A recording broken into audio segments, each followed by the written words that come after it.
اعوذ باللہ من الشیطان الرجیم بسم اللہ الرحمن الرحیم۔ شروع اللہ کے نام سے جو بڑا مہربان نہایت رحم کرنے والا ہے۔ قرب قیامت کا ایک ایسا فتنہ جس کا خوف اور دبدبہ ہر زمانے میں پایا جاتا تھا۔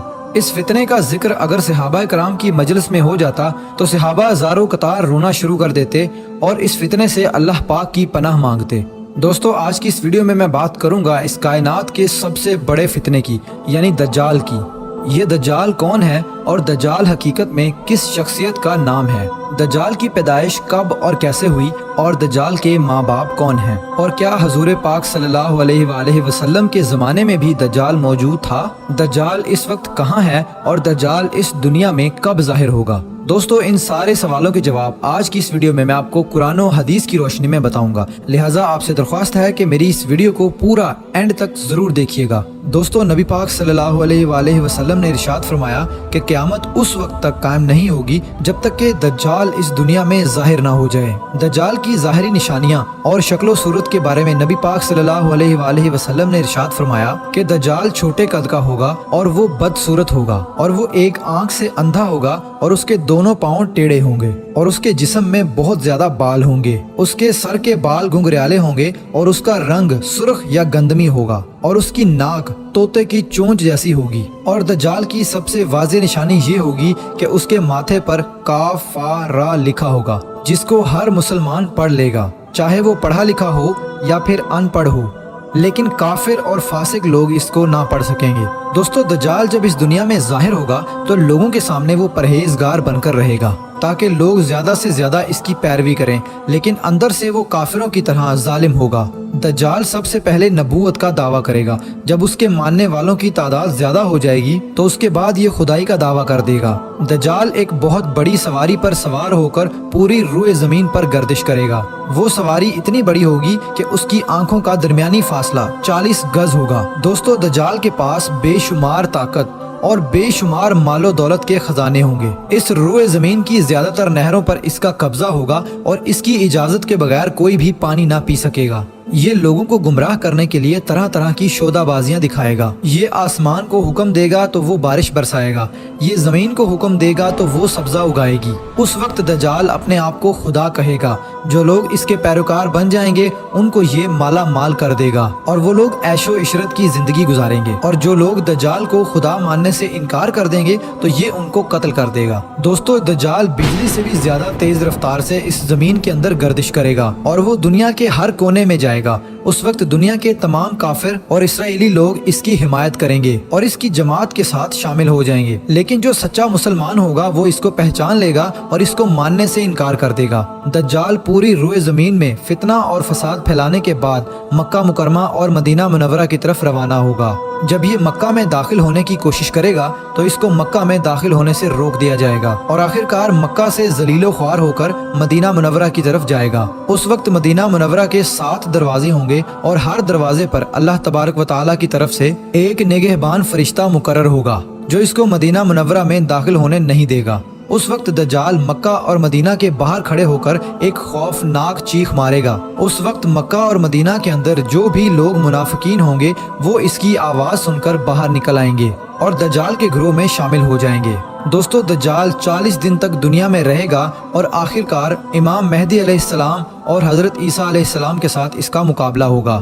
اس وقت دجال کا لشکر دنیاوی اعتبار سے مسلمانوں سے زیادہ مضبوط اور زیادہ طاقتور ہوگا۔ اس وقت مسلمانوں اور دجالی گروہ کے درمیان ایک بہت بڑی جنگ ہوگی۔ اس جنگ کے اندر دجالی ہار جائیں گے اور دجال کے لشکر کو بہت بری طرح ہار کا سامنا کرنا پڑے گا۔ اس وقت دجال حضرت عیسیٰ علیہ السلام سے ڈرتے ہوئے فلسطین کی طرف بھاگے گا اور حضرت عیسیٰ علیہ السلام اس کا پیچھا کرتے ہوئے اس کو مقام لد پر پکڑ لیں گے اور اللہ تبارک و تعالیٰ کے حکم سے دجال کو قتل کر دیں گے۔ دوستو، اب بات کرتے ہیں کہ دجال کون ہے اور اس کے ماں باپ کون ہیں۔ دجال کی پیدائش کے متعلق مختلف روایات ملتی ہیں، جیسا کہ نبی پاک صلی اللہ علیہ وآلہ وسلم کے دور کی بات ہے کہ جب مسلمان مکہ سے مدینہ کی طرف ہجرت کر رہے تھے کہ انہی دنوں میں مدینہ کے اندر ایک یہودی عورت نے ایک بچے کو جنم دیا جو کہ پیدائشی کانا تھا پیدائش کے اعتبار سے یہ بچہ بہت عجیب و غریب تھا۔ بچپن میں یہ بچہ مدینے کے اندر بچوں کے ساتھ کھیلا کرتا تھا اور آہستہ آہستہ یہ بچہ مدینے کے اندر مشہور ہونے لگا اور مدینے کے اندر اس نے اپنے اوپر وحی آنے کا دعویٰ کر دیا اور یہ بچہ لوگوں کے ساتھ عجیب و غریب اور پر اسرار باتیں کرنے لگا۔ جب اس کی ماں کو یہ علم ہوا تو اس کی ماں حضور پاک صلی اللہ علیہ وآلہ وسلم کی خدمت میں آئی اور اپنے بیٹے کا سارا حال نبی پاک صلی اللہ علیہ وآلہ وسلم کو بتایا،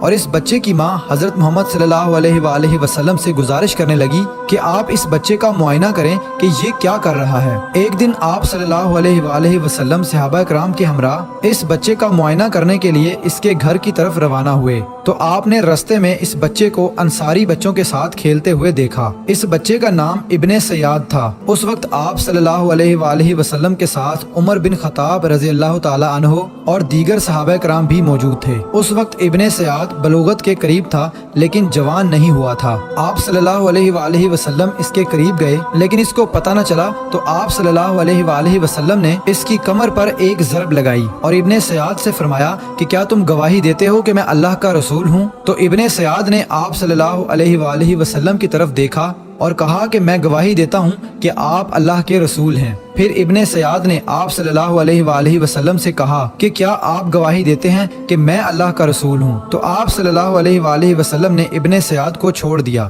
اور فرمایا کہ میں اللہ اور اس کے رسولوں پر ایمان لایا۔ اس کے بعد آپ صلی اللہ علیہ وآلہ وسلم نے ابن سیاد سے پوچھا کہ تو کیا دیکھتا ہے؟ تو ابن سیاد نے کہا کہ میں سمندر پر عرش دیکھتا ہوں۔ تو اس وقت آپ صلی اللہ علیہ وآلہ وسلم نے ارشاد فرمایا کہ وہ ابلیس کی چال ہے۔ تو اس وقت ابن سیاد نے حضرت محمد صلی اللہ علیہ وآلہ وسلم کو بتایا کہ میرے پاس سچی اور جھوٹی خبریں آتی ہیں۔ یہ بات سن کر آپ صلی اللہ علیہ وآلہ وسلم نے فرمایا پھر تو تیرا معاملہ الٹ ہو گیا۔ اس کے بعد آپ صلی اللہ علیہ وآلہ وسلم نے ابن سیاد سے فرمایا کہ میں نے تیرے لیے ایک چھپانے والی چیز چھپائی ہے۔ دراصل اس وقت آپ صلی اللہ علیہ وآلہ وسلم نے اپنے دل کے اندر لفظ دخان سوچا تھا۔ تو ابن سیاد آپ صلی اللہ علیہ وآلہ وسلم سے کہنے لگا کہ آپ نے دل کے اندر جو چیز چھپائی ہے وہ الدخ ہے۔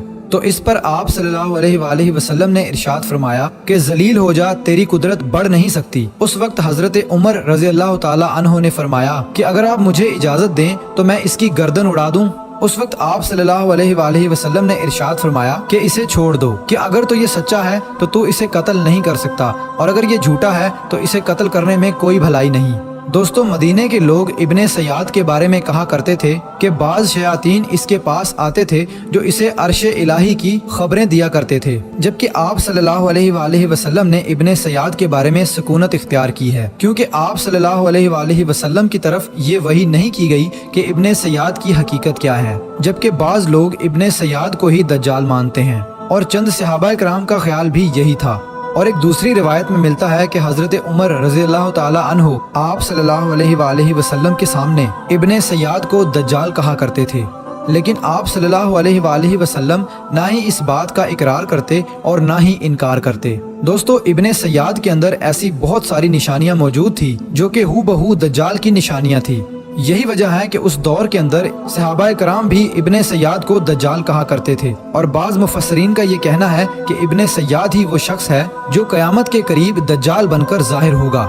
حضرت ابو سعید خدری رضی اللہ تعالی عنہ بیان کرتے ہیں کہ ابن سیاد مجھ سے کہنے لگا کہ میں دجال کے ماں باپ کو بھی جانتا ہوں اور دجال کو بھی جانتا ہوں۔ تو اس وقت حضرت ابو سعید خدری رضی اللہ تعالی عنہ نے ابن سیاد سے کہا کہ کیا تو اس بات کو پسند کرتا ہے کہ تو ہی دجال ہو؟ تو اس وقت ابن سیاد نے کہا کہ اگر مجھے دجال بنایا گیا تو میں اس بات کو ناپسند نہیں کروں گا کہ میں دجال بنوں، یعنی کہ میں دجال بننا پسند کروں گا۔ دوستو، بعض مفسرین کا کہنا ہے کہ ابن سیاد دجال نہیں ہے، کیونکہ یہ بعد میں آپ صلی اللہ علیہ وآلہ وسلم پر ایمان لے آیا تھا، بلکہ دجال حضرت سلیمان علیہ السلام کے دور میں جنات اور انسانوں کے ملاپ سے پیدا ہوا تھا اور اس کے ماں باپ کو قتل کر دیا گیا تھا، اور دجال کو ایک جزیرے کے اندر قید کر دیا گیا، اور انسانوں اور جنات کے ملاپ سے پیدا ہونے والا بچہ یعنی کہ دجال آج بھی اسی جزیرے پر قید ہے، اور اس کے ساتھ ساتھ شیطان اس کو ہر بات کی وہیں پر خبر دیتے ہیں۔ دجال کی پیدائش کے بارے میں حضرت امام زرکاری رحمت اللہ علیہ بیان کرتے ہیں کہ دجال وہ فتنہ ہے